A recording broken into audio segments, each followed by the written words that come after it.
Porém, tudo o que existe, toda a criação, revela os atributos de Deus, mostra que existe um Criador. Então existem dois grandes livros, por assim dizer, é uma ilustração, uma metáfora, mas são dois grandes livros que mostram a verdade, que mostram quem Deus é. E esses dois grandes livros são, o primeiro, a própria criação. As próprias coisas criadas evidenciam que existe um Criador, elas apontam para Deus, e o segundo grande livro é a revelação especial que Deus fez de si mesmo. Então, a criação e as Escrituras são as formas como Deus se manifesta, Ele se revela ao mundo. A própria Bíblia diz que, em Salmo 19, que os céus proclamam a glória de Deus e o firmamento anuncia as obras das suas mãos. Em Provérbios, no final de Provérbios 1, a partir do verso 20, a gente vê que a sabedoria grita nas ruas, nas praças, ela levanta a sua voz, do alto das muralhas ela clama, à entrada dos portões e nas cidades profere as suas palavras. O apóstolo Paulo, no primeiro capítulo de Romanos, ele descreve que a criação, as coisas criadas, elas clamam por Deus, porque a ira de Deus se revela do céu contra toda impiedade e injustiça dos seres humanos, que por meio da sua injustiça suprimem a verdade. Pois o que se pode conhecer a respeito de Deus é manifesto entre eles, porque Deus lhes manifestou. Porque os atributos invisíveis de Deus, isso é, o seu eterno poder e a sua divindade, claramente se reconhecem desde a criação do mundo, sendo percebidos por meio das coisas que Deus fez. E por isso, os seres humanos são indesculpáveis. O que isso tudo significa? O que isso quer dizer? As coisas criadas mostram que existe um Criador. Em outras palavras, a gente pode dizer que, até porque a sabedoria ela existe nas coisas, ela clama para ser desvendada nas montanhas, nas esquinas. Isso diz respeito ao conhecimento comum que as pessoas podem ter. Isso diz respeito, inclusive, à ciência. O conhecimento das coisas, o conhecimento da verdade, está diluído na criação. O ser humano, então, ele desvenda a verdade, conhece os fatos, ele investiga, ele questiona, ele aprende, ele faz descobertas a respeito de verdades que já estão por toda parte. E essas verdades que estão diluídas por toda parte dizem respeito a quem Deus é, apontam para alguns dos seus atributos. Apontam para o seu eterno poder, para o fato de que Deus existe, Ele criou e Ele sustenta todas as coisas. Então a gente pode dizer que o conhecimento que é adquirido na medida em que as pessoas conhecem as coisas que estão na criação, seja na terra, seja nas células, seja no universo, todos esses conhecimentos são um processo gradual de as pessoas, nos seus esforços, conhecerem a verdade. E toda a verdade procede de Deus, então toda a verdade, em última instância, aponta para o Deus verdadeiro, de quem procede toda a verdade. Mas aqui a gente tem um problema grande a respeito desse desvendar da verdade. A gente está falando de um processo de produção, de trabalho, de produção do conhecimento, que é um processo inerentemente humano. Então isso necessariamente está limitado e circunscrito às nossas limitações. Nós todos somos pecadores e, portanto, a leitura dos fatos, o trabalho que nós fazemos, o conhecimento que nós acumulamos ao longo de gerações, de milênios, esse conhecimento reflete o que nós somos limitados. Então, o fazer científico e o conhecimento é como a escalada por meio de degraus, em que a gente vai descobrindo uma verdade e estabelece um degrau, porque a gente conhece um fato e estabeleceu um conhecimento, alcançou uma sabedoria, definiu um conhecimento, encontrou uma verdade. Só que as nossas leituras são sempre limitadas, a gente nunca vai chegar à plenitude.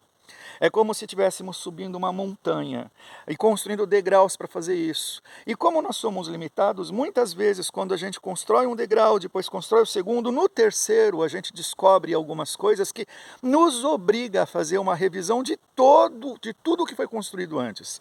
Muitas vezes a gente tem até mesmo que desfazer o degrau anterior, porque uma nova descoberta faz uma releitura a respeito das descobertas já definidas, e a verdade que até então se tinha, uma teoria científica, por exemplo, ela necessariamente vai passar por revisão e muitas vezes ela é desconstruída.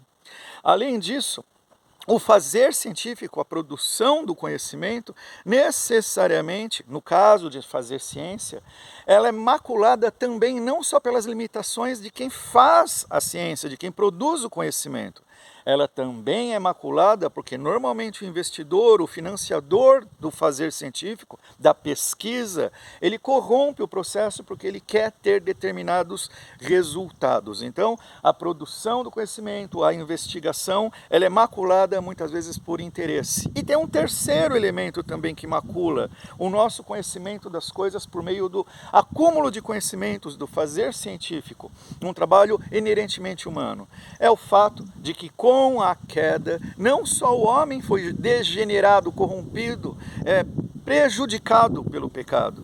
Toda a criação que está sujeita ao homem também foi maculada.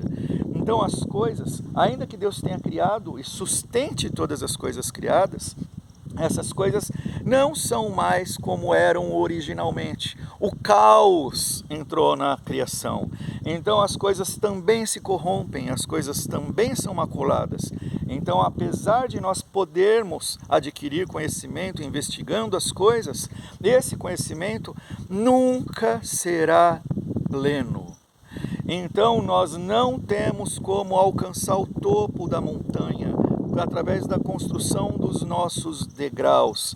Até porque alguém que investiga determinada área do conhecimento nunca vai ter condições de dominar o assunto numa outra área. Nunca teremos condições de abarcar o todo.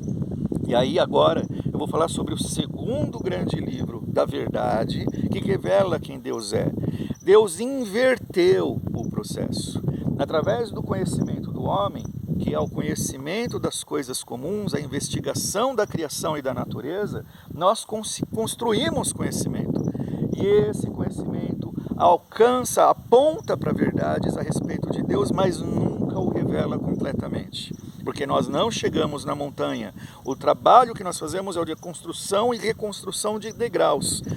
A gente patina no processo de subida até a plenitude. Mas o segundo grande livro inverteu isso. É Deus da plenitude descendo até os homens e não respeitando os processos científicos, o método científico, os processos meramente humanos de alcançar algum tipo de conhecimento.